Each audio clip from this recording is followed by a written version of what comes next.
Avant de commencer, pense à liker, à t'abonner, à mettre le petit pouce bleu, la petite cloche des familles qui fait plaisir. Aujourd'hui, nous allons parler d'un boxeur qui a marqué son temps, mais aussi tellement que sa boxe était douce et belle à regarder.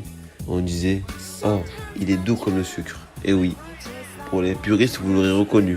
On parle bien d'aujourd'hui de Ray Charles Leonard, connu sous le nom de Sugar Ray Leonard, un ancien boxeur professionnel américain né le 17 mai 1956 en Caroline du Nord. C'est un boxeur qui a un palmarès impressionnant en remportant des titres mondiaux dans 5 catégories différentes.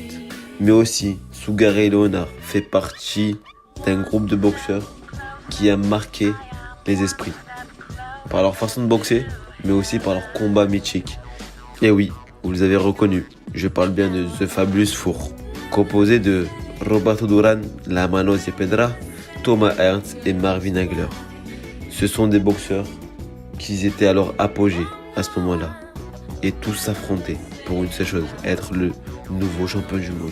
Sugar Ray Leonard a été champion du monde dans 5 catégories différentes, entre 1979 et 1989.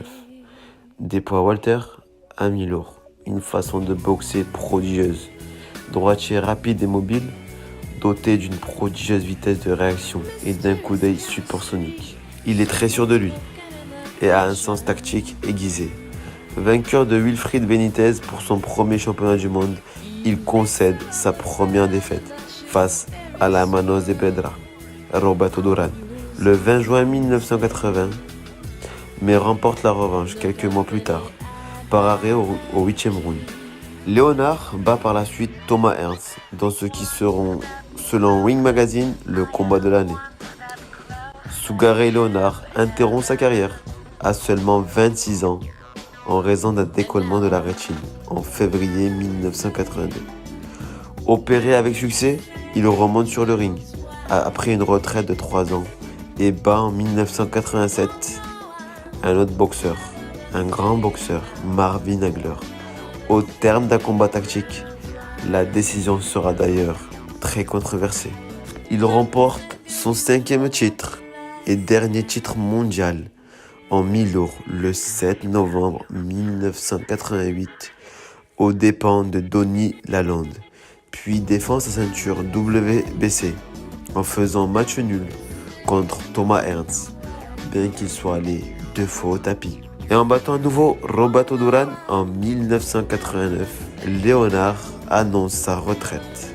Bon les gars, petite anecdote en fait qui est incroyable, c'est juste que Roberto Duran reprend sa carrière de boxe pour récupérer sa ceinture, car vu qu'il a abandonné contre Sugar Ray, son peuple se retourne contre lui et il faut qu'il redevienne champion du monde pour redorer son blason. Et vous savez c'est qui les gars, le commentateur du combat, c'est bien Sugar Ray Leonard, qui va même le voir avant de combattre et qui lui dit je veux retrouver la Manos de Pedra qui m'a mis KO au premier combat. Incroyable. Donc les gars, si t'as aimé cette histoire, pense à liker, à t'abonner, à dire en commentaire ce que tu penses.